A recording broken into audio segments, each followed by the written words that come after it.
Hello everyone. I'm preparing this video so that it can help anyone who are going to file their taxes. So here are some of the major points you need to know before you file your taxes on your own or if you are going to the tax professionals. So anyone making any income has to pay taxes in Canada. So but there are also some benefits and credits that you're eligible to, so which you need to know before you file your taxes. So I'll go with the points. The first one is GST credit. Any low income family, especially the students, uh, you're eligible for the GST credit. So that is the refundable tax credit that any individual can get up to $433 per year, and family with kids can get up to $866 um, as GST credit, which can be a good help to purchase groceries or for anything else. Now, the second one is child benefit. So, any children in Canada are eligible to get the Canada Child Benefit. So, the child below 5 years of age can get up to $6,496, and from 6 to 18 years, a child can get up to $5,491. The low income family can be eligible for the full amount, and as your income goes higher and the amount goes lower, so it reduces. Now, the next one is tuition. So, students, those who are paying tuitions to the university or colleges, you can claim these tuitions as non-refundable tax credit. So that means when you start paying taxes after you do the work or after you making good income, then you can claim certain portion of it back as a credit when you claim your tuition fees. So if you are going to university, college as full-time students or part-time student, and you are not making that much money right now, so what you can do, just you have to claim your tuitions, like you have to put your tuitions amount when you file your taxes, but you can carry forward it to future years. So you can carry forward up to 7 years. So now if you have low income, it's better you don't claim it because you'll not have good credit because you're not paying much taxes. But once you start making good income and paying lots of taxes, then you start claiming that. And also tuitions is transferable to your spouse, so you both can claim, or just you can transfer it to your spouse if she is making income, so that you can claim certain credit from it. Okay, so you can look into your notice of assessment if you want to see your like unused tuition amount from previous years, and you can add your current year tuition amount into it and you can carry it forward. So there are options while filing the taxes so that you can carry the tuition amount forward to the future years. Okay, now the fifth one is Manitoba education property tax credit, or Manitoba education school tax credit for homeowners. So if you're on rent, you are paying rent, and you are with the agreement with like tenancy agreement, and you have all the receipts that you pay rent. So you can claim up to $700 as a credit when you file your taxes. But you should have to keep all the receipts and rental agreement. So if you're just sharing the basement or living together with any of the family, not as a like a renter, then you can't, you won't be eligible for that amount. But if you're paying rent to with the agreement with someone or with some agencies, companies, then you are eligible to get that amount. So anyone you have your own house, you are also eligible to get up to $700 credit as a school tax credit. But usually the city of Winnipeg, when they send you your like property tax assessment, that time, if you have already received that amount as minus 700 out of the total property tax that you need to pay, then you can't claim in the uh, tax while filing the taxes. But you can check that statement, and if it is not given there, if the credit is not given to you, then you can just file it. Okay, now the next one is medical. So medical expenses. So if you have dental expenses and other medical expenses, you're paying from your pocket beside your like insurer paying for on your behalf, and the amount that you paid is, if it goes up to 3% of your total income, then you are eligible to claim it. You will get up to 35% back from the total expenses you made. Okay, now other one is home buyer's amount. If you're a new home buyer, you just purchased your house in 2018, then you're eligible to claim the home buyer's amount. So that means you can claim the taxes you paid for $5,000 up to $5,000 amount in 2018. So you will get the tax credit as a first-time home buyer. Credit, right? But if you sell your house and buy again, you are not eligible for that. That's only one time. The next one is RRSP. So if you have to pay taxes after you file, if you have a high income and you always have to pay taxes, so you can just take the shelter by contributing some amount in your RRSP, so Registered Retirement Saving Plan. So you can contribute it to your bank or to any other agencies that you are associated, like you are paying your RSP to. So if you contribute any amount of X amount of RSP amount, then you will get the tax shelter when you are paying back, right? So you don't have to pay back, or just you may reduce the amount.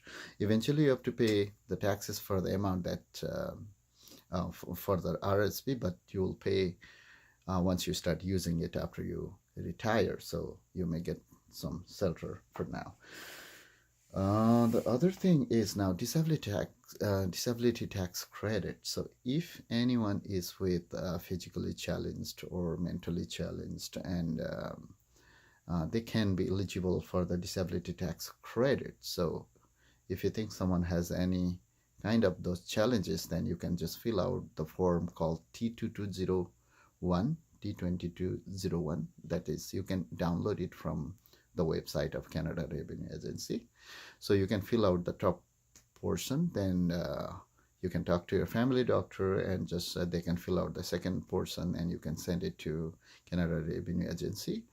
And once they approve, you are eligible for the DTC, Disability Tax Credit. That means if the person who has the disability is working, they can get the like tax credit up to a maximum of $8,000 they make throughout the year, right? So from the total amount they make, so, they can get the tax credit up to $8,000, not exceeding 2,100 something as a credit. So that is non-refundable tax credit. So if you're just paying taxes, then you can reduce, or you can just get the refund from the taxes you paid.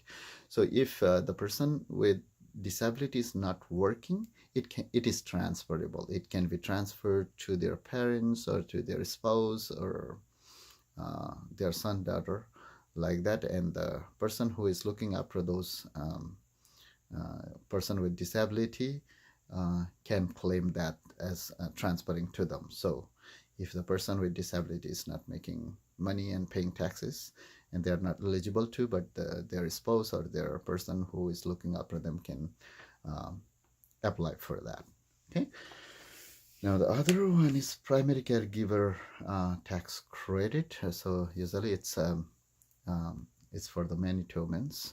So if you are looking after any of the physically, mentally challenged person in your household, or you're looking after your oldest parents, grandparents, you're taking them to the groceries, or just taking them to the hospitals or so. So you're eligible for $1,400 amount as a credit. So that is a refundable tax credit. So if you haven't paid taxes to the government, also you will get that money as a deposit. So if that is the situation, then you can just fill out the form called MB 479, or just you can call Winnipeg Tax Service, and they will be able to help you further. Okay, now another one is WITB. So it's called Workers' Income Tax Benefit. Now, as a new, it has been given the new name. It's called Canada Workers Benefit.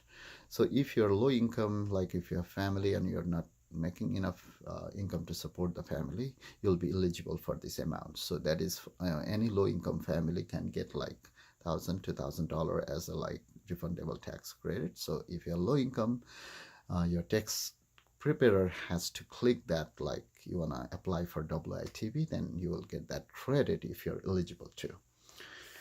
Okay, now another thing, donations. If you're donating to any of the charitable organizations and you have the receipts, you can just claim that, and certain portion you will get as credit. What else? And